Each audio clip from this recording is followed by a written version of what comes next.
Hi, my name is Jasmine Cox, and I'm going to be presenting my research on language choices within the classroom.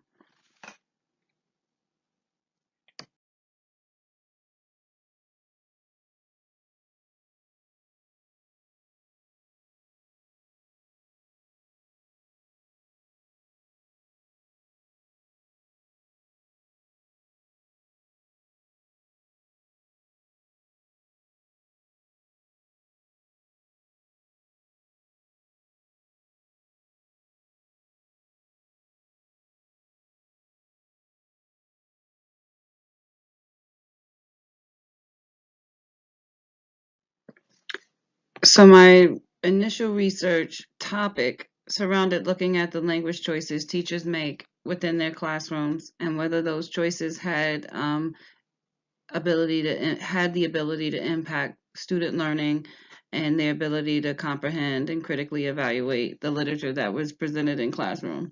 And this was done with a specific focus on looking at literature that dealt with racially sensitive topics and ideologies. And so my research question and problem statement was that teachers are not using recursive linguistic discourse practices when they're evaluating these texts. And this is despite training that teachers have had on culturally sustaining and relevant pedagogy. So I wanted to identify specifically what a recursive linguistic practice is. And that's basically where the teacher engages both their own understanding of language, while they also allow their students to use their own vernaculars and linguistic forms.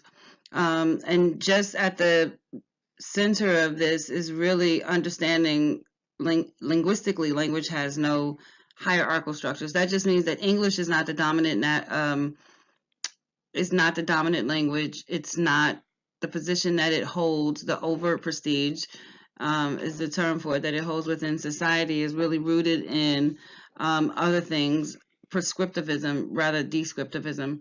And so when teachers understand this and really focus and hone in on this, they can then allow their students to use their other linguistic forms, their other vernaculars, like their African American vernacular English or their Latina, all of those different vernaculars and forms, they're able to use those in the classroom and they understand, the research has pointed to, that they then can have a greater understanding of the text that's presented within the classroom um, because of the variation in language.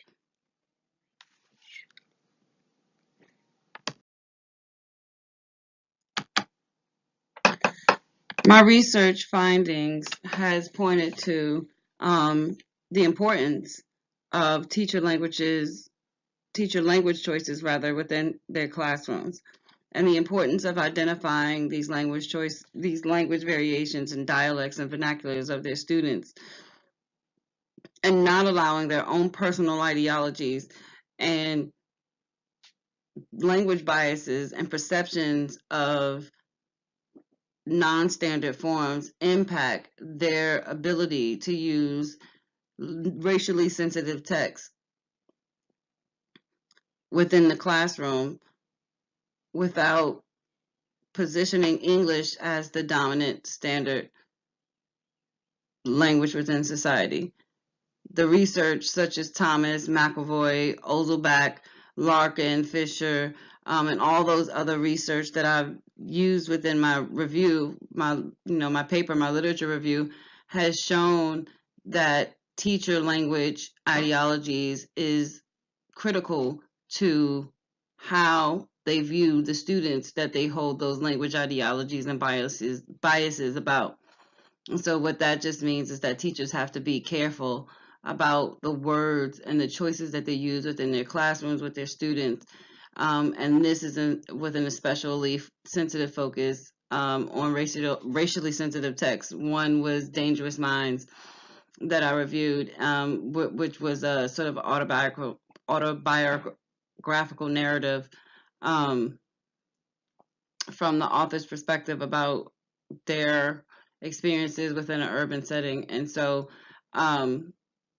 teachers' own personal language philosophies are critical and essential to helping students develop their own personal linguistic repertoires and self-identity and growth and development, and not just in the classroom, but then have an extension to that on a larger global scale as future participants in society.